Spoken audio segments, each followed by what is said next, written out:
Assalamualaikum warahmatullahi wabarakatuh. Alhamdulillah, segala puji bagi Allah.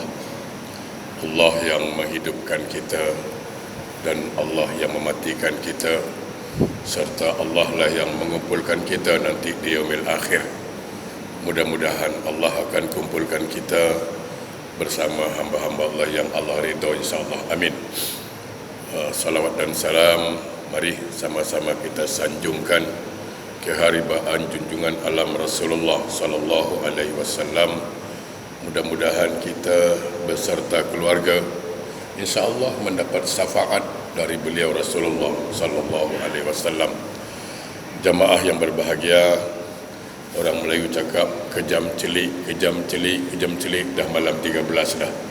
Ya kan? Sekejap betul rasanya Ramadan tahun ini. Nah, malam ini saya nak bincang tentang indahnya perbedaan pendapat.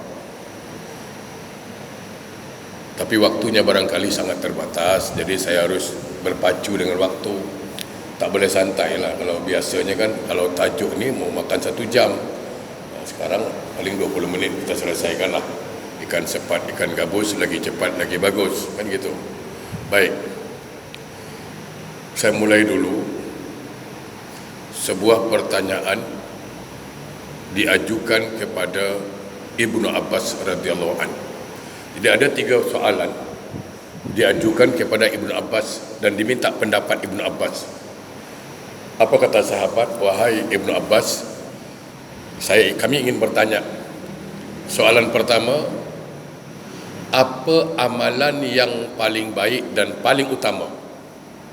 Soalan pertama, apa amalan yang baik dan paling utama? Soalan kedua, apa hari yang paling baik dan hari yang paling utama? Dan soalan ketiga, apa bulan yang baik dan paling utama? Maka Ibnu Abbas radhiyallahu anhu menjawab, dan jawapannya sangat logik dan insya-Allah kita terima. Jawapan Ibnu Abbas, amal yang paling baik dan paling utama yaitu salat. Saya ulang balik. Amal yang paling baik menurut Ibnu Abbas, yang paling baik dan paling utama salat. Kira-kira sepakat tak kita dengan jawapan ini? Sepakat kan? Inilah indahnya perbedaan pendapat nanti. Sepakat. Kenapa?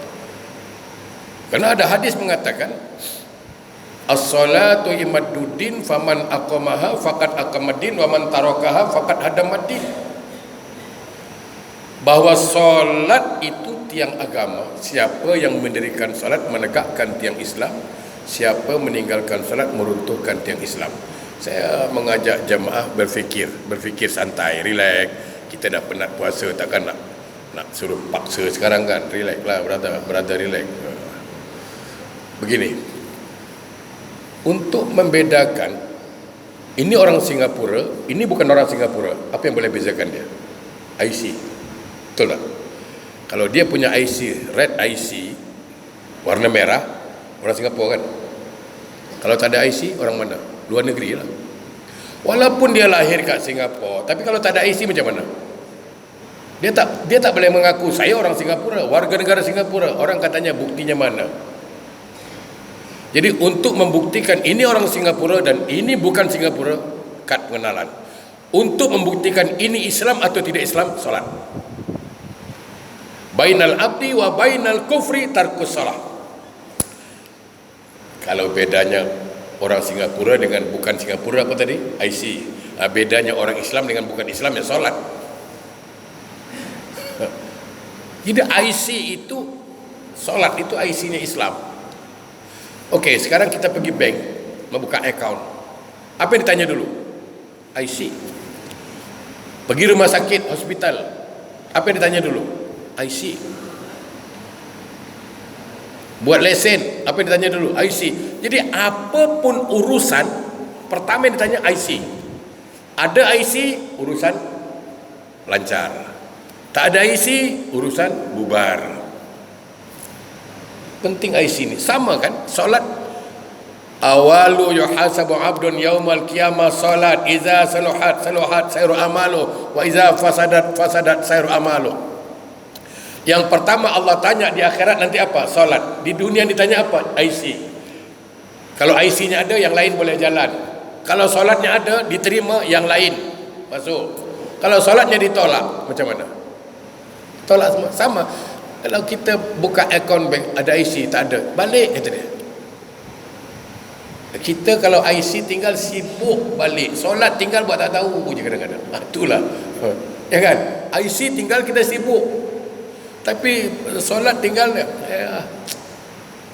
jangan cakap saya tak payung tu je lah. Solat pentingnya solat. Saya tak usah bahas panjang kerana waktu terbatas. Jadi sekali lagi jemaah yang berbahagia, jadi solat itu ibadah paling utama dan paling baik. Lalu hari yang paling baik dan paling utama hari apa? Menurut Ibnu Abbas, hari Jumat. Hari Jumat. Dan kita sepakat. Saya rasa kita sepakat kan? Yaumul Jum'ah hajjulil fuqara, hari Jumat haji orang miskin.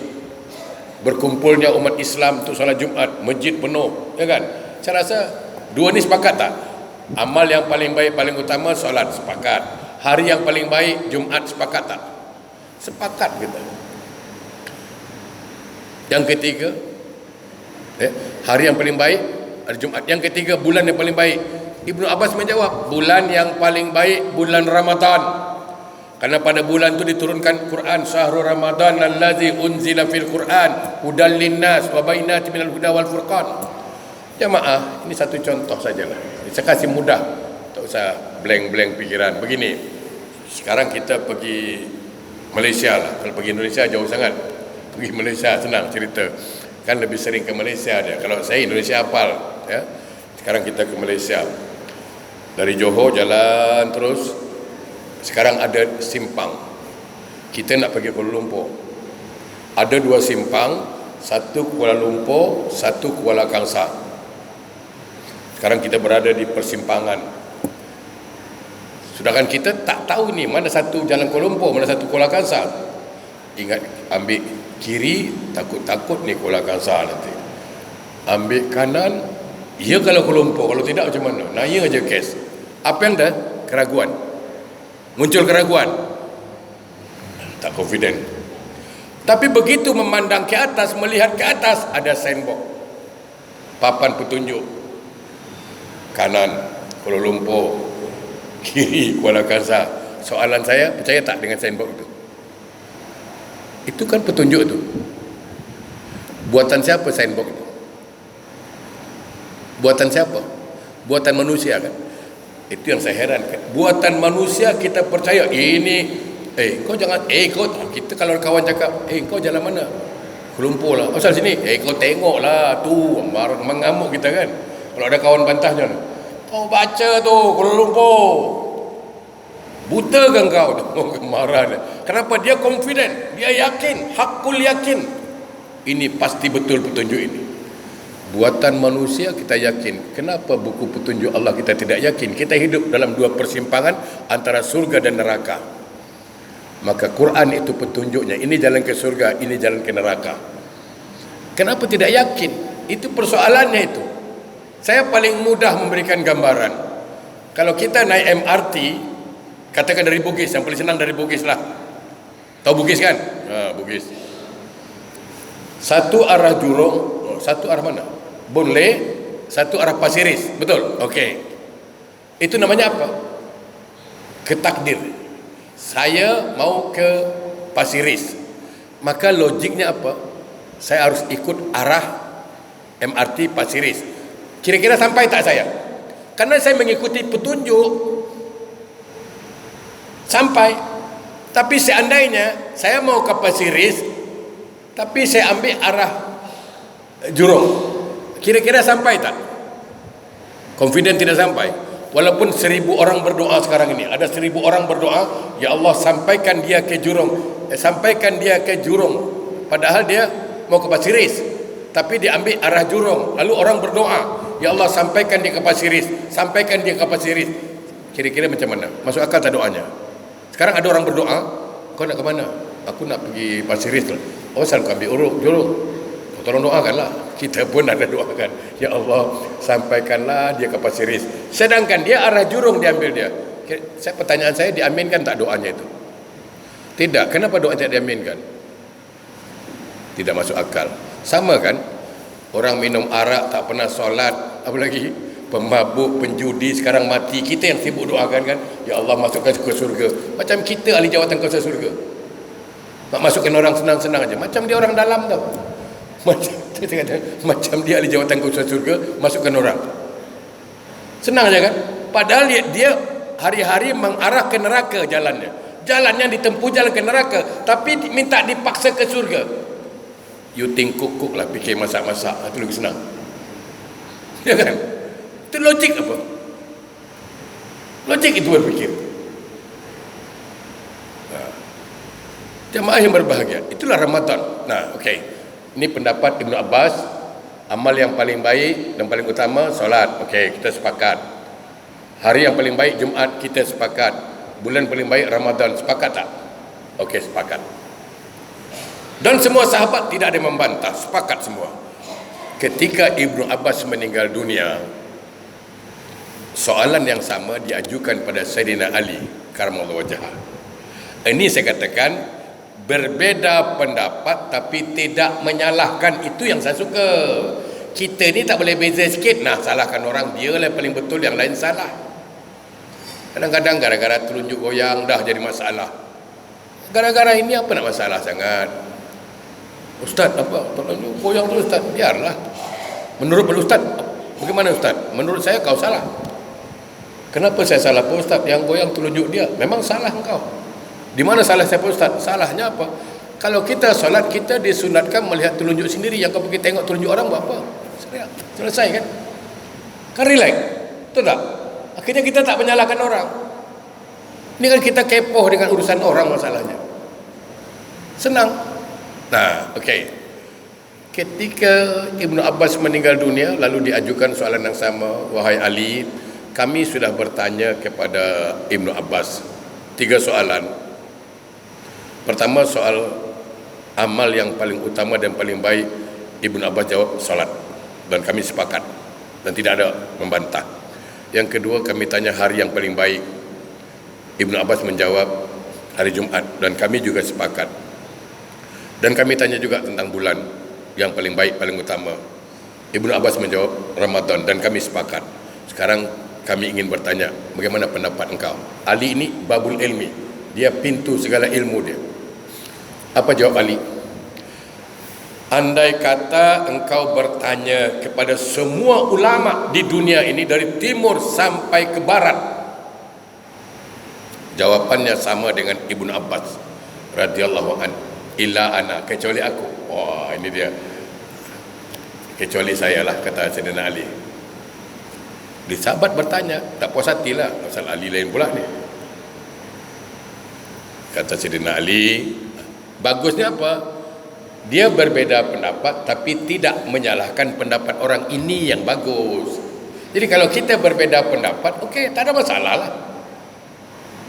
Yang paling penting tidak saling menyalahkan, itu yang paling penting.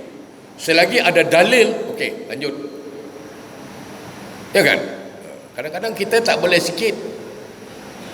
Imam tak baca bismillah mengamuk. Di Mekah tak pakai bismillah pun tak mengamuk lah dekat masjid tu. Ya kan? Kenapa dekat masjid? Ya kan? Kadang-kadang kalau sini imam tak baca bismillah, apa punya imam tak baca bismillah Fatihah mengamuk. Kat Mekah mengamuk lah kalau berani. Kenapa di sana kita boleh menerima? Itu masalah sekarang. Nah, itu saya katakan, yuk kita mulai berfikir. Kata Sayyidina Ali, amal yang paling utama dan paling baik menurut Ibnu Abbas solat, ya betul. Tapi menurut saya amal yang paling baik dan paling utama ialah apabila amal itu diterima Allah, maka dia baik dan utama. Tengok, mantap. Tinggal kita satukan, solat ibadah baik dan paling utama, tapi kalau diterima solatnya itu lebih baik. Saya kasih contoh. Puasa baik, ibadah. Solat ibadah, amal soleh. Apa lagi? Haji ibadah, amal soleh. Tapi pertanyaannya, siapa yang menjamin dia sebagai amal soleh? Belum ada jaminan, berarti belum utama. Apabila diterima Allah, itu dia menjadi utama. Contoh sekarang kita puasa, okey, kita puasa, okeylah puasa. Kita tarawih, iyalah kita tarawih. Lalu kita zakat, kita solat. Menurut kita ini amal soleh. Tapi dia tak tegur sapa dengan orang lain lebih dari 3 hari. Musahid. Bagaimana hukumnya tu? Kan ada hadis mengatakan barang siapa tak tegur sapa lebih dari 3 hari, Allah menolak amal ibadahnya. Kan begitu? Lah dia bukan 3 hari, dah 3 tahun, wah. Apa macam? Dah 3 tahun tak tegur. Buat apa aku tegur dia? Aku tak tegur dia pun makan lah bro. Aku tak tegur dia pun hidup. Ini bukan soal makan, soal hidup bro. Soal Allah terima tak amal kita. Itu persoalannya. Ada orang solat, ada orang haji, ada orang zakat, tapi durhaka sama mak bapak macam mana? Ya kan?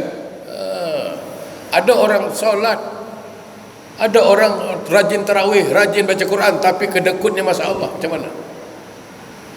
Jadi kadang-kadang jangan dianggap, oh dia solat rajin, amal soleh, belum tahu. Belum tahu. Nah, jadi amal itu akan jadi baik dan paling utama kalau dia diterima Allah. Oleh kerana itu bersihkan semua yang menghalangi amal kita ditolak. Bersihkan. Ya, kita berniatlah tegur, kalau jumpa tegurlah, tak ada masalah. Ittaqullaha allazi tas'aluna bihi wal arham. An-Nisa ayat 1. Takutlah pada Allah, jaga silaturahim. Bahawa aku tegur engkau bukan pasal engkau. Aku ingin ibadahku diterima Allah. Selesai. Aku tegur engkau bukan kerana engkau, tapi aku ingin masuk surga. Selesai. Kalau bukan pasal engkau, jalanlah. Okey, sekarang hari yang paling baik menurut Ibnu Abbas hari Jumaat. Betul, saya setuju. Tapi menurut saya hari yang paling baik ialah apabila pada hari itu kita meninggal dunia husnul khatimah. Baik itu hari husnul khatimah. Ya, man akhiru kalamihi minad dunya la ilaha illallah dakhalal jannah.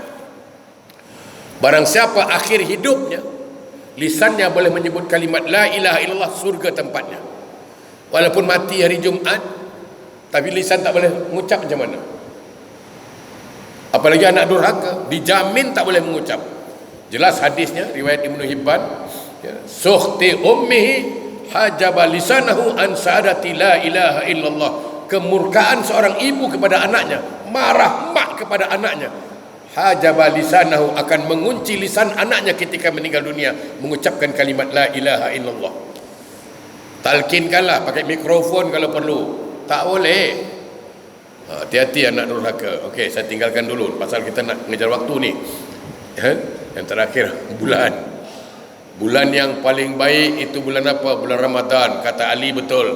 Tapi bulan yang paling baik menurut saya ialah apabila pada bulan itu engkau bertaubat, taubatmu diterima Allah. Itu bulan paling baik. Tinggal kita satukan saja. Ini bulan Ramadan baik, kita bulan taubat diterima Allah lagi baik. Saya nak bagi tahu jemaah yang berbahagia, yang menyuruh kita taubat ini kan Allah. Ya kan? Ya ayyuhallazina amanu tubu ilallahi taubatan nasuha wasari'u ila maghfiratin min rabbikum wa jannah. Allah yang menyuruh kita bertaubat. Allah yang suruh kita minta ampun. Pertanyaannya, siapa yang menerima taubat kita? Allah. Yang mengampunkan Allah. Yang suruh taubat Allah. Yang mengampunkan Allah. Apa masalahnya sekarang? Yang suruh, ini bos yang punya company, yang suruh kerja dia, yang gaji dia, tak percaya ke? Ya kan? Ustaz, saya dosa banyaklah Ustaz. Alah, dosa kau sikit. Saya bagi tahu dua je. Ada orang dalam sejarah, dalam hadis membunuh 99 orang. Lalu tambah lagi 100 orang dia bunuh bro. Tak sempat dia solat, dia baru nak taubat, baru tengah jalan meninggal. Betul tak? Allah terima taubatnya apa? 100 orang dia sudah bunuh. Belum sempat beramal, baru niat nak buat baik, Allah terima. Kita tak pernah bunuh orang, relax lah brother, relax. Ya kan? Asal tak terima pula. Kita tak pernah bunuh orang apa? Masalahnya Apa masalah sekarang? Tak yakin ke? Mesti yakin, kerana Allah tergantung sangkaan kita. Kita mesti optimis. Ini kita ragu, kau surga ke neraka? Hati aku tak tahu, tak apalah engkau ni. Jangan, mesti percaya diri. Ya kan? Soal masuk nanti urusan Allah, tapi kita dah confident dulu. Harus confident, harus yakin kita. 100 orang dia bunuh, boleh masuk surga, Allah ampunkan. Kita tak bunuh orang, kenapa tak boleh diampunkan? Harus yakin. Ada seorang pelacur menolong seekor anjing kehausan. Pertolongannya itu mengundang rahmat Allah, dapat hidayah, masuk surga kan. Pelacur tu, kita bukan tolong anjing, ya kan? Tolong anak yatim, tolong fakir miskin, apa lagi? Takkan tak masuk juga. You think kukuk lah, fikir masak-masak. Kalau saya paling senang fikir masak-masak. Allah itu maha pengampun, Allah maha penyayang. Saya buktikan semua. Kalau kita buat dosa satu, ditulis satu, betul. Tapi begitu buat amal soleh, tengok ditulis berapa. Banyak ditulis dia. Supaya apa? Supaya berat timbangan amal soleh kita. Apa kurangnya? Maka beruntung kita jadi hamba Allah. Baik, saya kira itu saja. Kerana waktu barangkali saya tutup dengan sebuah pantun. Pantun kebiasaan saya. Jalan-jalan ke rumah Cik Dolah, singgah dulu rumah Cik Rais. Kalau ada sarahan saya yang salah, tolong jangan repot balai polis. Assalamualaikum warahmatullahi wabarakatuh.